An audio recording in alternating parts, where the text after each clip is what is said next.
না। এই যে কোম্পানির মালিকগণ জানে যে যারা উড়োজাহাজ কিনতে পারে, যারা প্লেন কিনতে পারে, তারা কখনোই টিভির সামনে বসার মতো সময় তাদের নাই। এই কারণে কিন্তু ওই অ্যাপটা কিন্তু ওখানে দিচ্ছে না। আমরা যারা আছি টিভিতে সারাদিন সময় দিচ্ছি, ফেসবুকে সারাদিন সময় দিচ্ছি, ইউটিউবে সারাদিন সময় দিচ্ছি, আমাদের ফোকাস কিনা কিন্তু অনেক ইজি। কিন্তু বড় বড় ব্যক্তিদের ফোকাস কিনা যায় না, এজন্য ওইখানে টাকা সে ইনভেস্ট করে না, ওই অ্যাডে ইনভেস্ট করে না। আজকে থেকে আমরা ডিসিশন নিব, আমরা কারো প্রোডাক্ট খাবো না, আমার ফোকাস কেউ কিনতে পারবে না। এটা কিভাবে হতে পারে? শুধু অ্যাডের মাধ্যমেই না। আপনি এখানে আসেন, দেখবেন যে আপনার পাশেরই একটা ব্যক্তি অন্য একটা প্রতিষ্ঠানের অফার পেয়েছে। ভাই আমি যেহেতু মার্কেটিয়ার, আমার অফার আসবেই, আসবে না? আসবে। একটা ভালো একটা মেয়ে ধরেন আছে, তার কি প্রেমের অফার আসবে না? আসতেই হবে। কিন্তু সে যদি ভালো হয়, সে কি করবে? সে সতর্কতার সহিত চলবে। যে অফার পাইলে কি করতে হয় না? অ্যাকসেপ্ট করতে হয় না। যে কোনো অফারে অনেক মারাত্মক ক্ষতি হতে পারে, হতে পারে না? এজন্য আমাদের কি করতে হবে? আমার ফোকাস, আজকে আমি ইউনিফিলেক্স নিয়ে স্বপ্ন দেখছি, পরিকল্পনা করছি, সবকিছু করছি। আল্লাহ ধরেন হয়তো সিদ্ধান্ত নিছে যে তোমাকে এইটার মাধ্যমে রিজিকের ব্যবস্থা করে দিব। আপনি কিছুদিন পর বা 3 মাস, 6 মাস, 5 মাস পরে কি করলেন?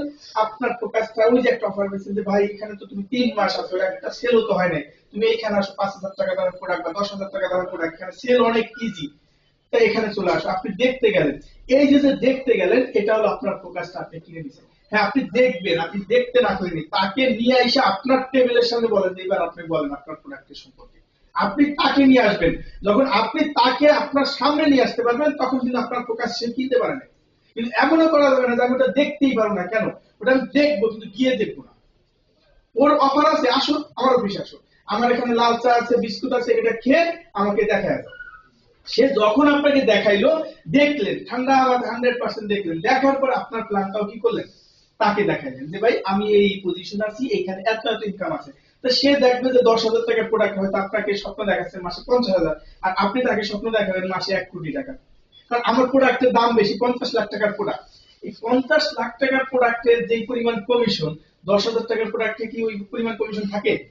আমার প্রোডাক্টটা সেল করতে একটু বেশি, কিন্তু কষ্ট বেশি, কিন্তু সেলটা হয়ে গেলে তো আমার 1 বছরের ইনকাম চলে আসবে, তাই না? এখন ছোট ছোট প্রোডাক্টে অনেকেই দৌড়াইতে পারে, কিন্তু ওইখানে কি লাইফ সেট করা সম্ভব? ওইখানে কি আপনার চাহিদা? ভাই আমাদের প্রত্যেকের চাহিদা কিন্তু মাসে মিনিমাম 2-3 লাখ টাকা ইনকাম করা। কারণ ঢাকা শহর কেউ যদি আপনি হিসাব করে চলেন, 50,000 টাকার নিচে যদি কেউ ইনকাম করেন, খুবই কষ্ট হচ্ছে।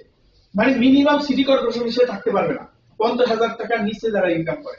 এই সিটি কর্পোরেশন থাকার মতন সম্ভব না ফ্যামিলি নিয়ে। ব্যাচেলার সেটা আলাদা বিষয়, এটা কোনো ইয়ে না। কিন্তু আপনি সিটি কর্পোরেশনের মধ্যে থাকতে হলে সর্বনিম্ন 50,000 টাকা ইনকাম থাকতে হবে। একটা 50,000 টাকা ইনকাম করতে হবে। এরপরে হলো আপনার কি করতে হবে? অ্যাসেট করতে হবে। আপনি যদি অ্যাসেটটা না করেন, তাহলে আপনার যে পরবর্তী প্রজন্ম আসতেছে, আপনার যে সন্তান আসতেছে, তারা কি করবে?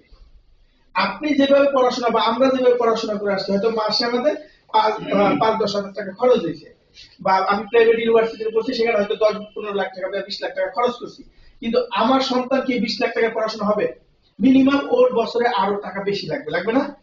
এটা প্রত্যেকটা ব্যক্তিরই, হয়তো আমি যেটুকু না করছি, আমার সন্তানটাকে আমি চাই কি আর একটু বেটার করার জন্য, তাই না? আমি আল্লাহর রহমতে এই পরিশ্রম করে এই পর্যন্ত আসছি, তাই আমার আরো তো চাহিদা, তাই না?